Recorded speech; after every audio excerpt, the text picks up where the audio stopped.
Top tips are the difference between reactive firefighting and proactive architecture. Hi guys, how are we doing? Welcome back. It's been a long time since I've done any of these types of videos. You know what life is like, you get super busy, but I'm not here to talk about busy life. So what we're going to talk to you about today is 10 top tips when migrating a live network from using outdated FortiGate networking equipment, moving over to new networking equipment. So I'm going to provide you with my top tips, what I do every single time. And these top tips are the difference between reactive firefighting and proactive architecture, where you know exactly where everything is connected and how everything is designed. So yeah, let's jump into it. Step number one, walk in to the office space. I start taking photos of how it all looks. I take photos of the office space and I go into the rack areas and I take photos of all the racks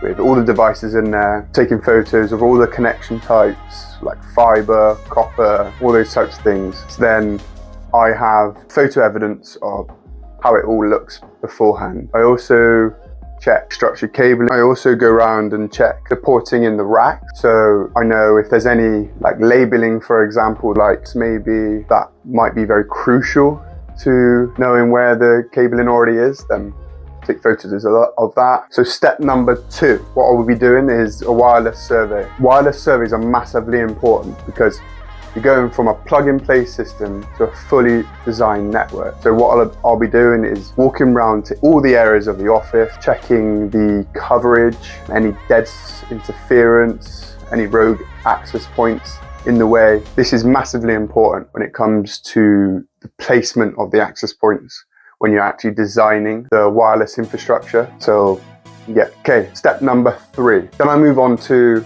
the port count. So I check it's already being used right now to what's free. This is really important when it comes to the billing materials, because I know exactly how many switches to get with the port density and what type of ports we need. So yes. Step number four.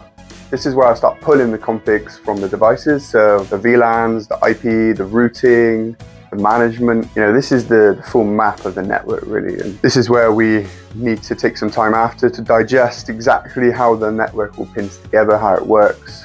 Step number five, this is where I start getting into the questions. So what I ask is, what is the biggest issues that your network or your users are facing on a day-to-day basis?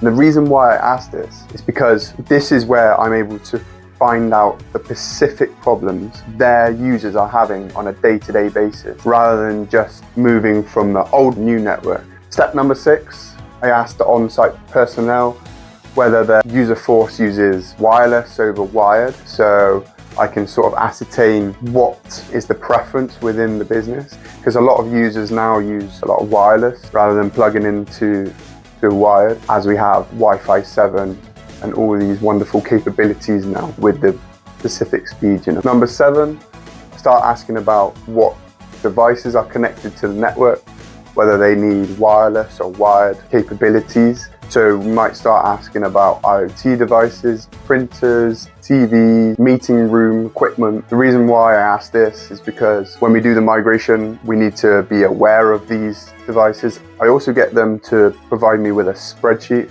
of the specific details, so devices, IP addresses, all those types of things. So we know that we need to look at these devices and test them before we can say that migration is complete. Number eight is about line speed. And what I do is I check the documentation before, or I ask someone what the line speed is given from the ISP. Then what I do is I plug in my laptop with a cable on a said VLAN, and I run an iPerf test to a specific server, so then I can show exactly the results before and after the migration. It's a good tip. Number nine is about server infrastructure. So I sort of ask them if they have any servers on-prem, in the cloud, kind of getting an understanding of how they work, what they connect to.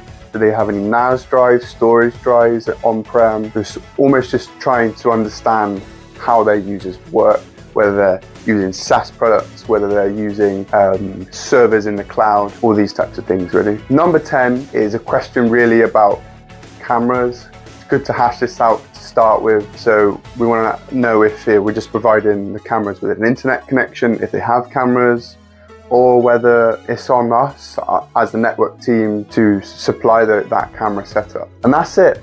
The audit already mapped out within my 10 points on how I would do things. This is what mitigates any sort of problems or issues when it comes to the full migration process. I'm going to be walking the whole process with you. This is just the pre-assessment stage. Next we'll be moving on to the wireless survey. I'll start talking about that for you guys. So yeah, hit that subscribe button, let's stay connected, and let's keep these videos coming. Cheers guys, thank you very much. Have a good one.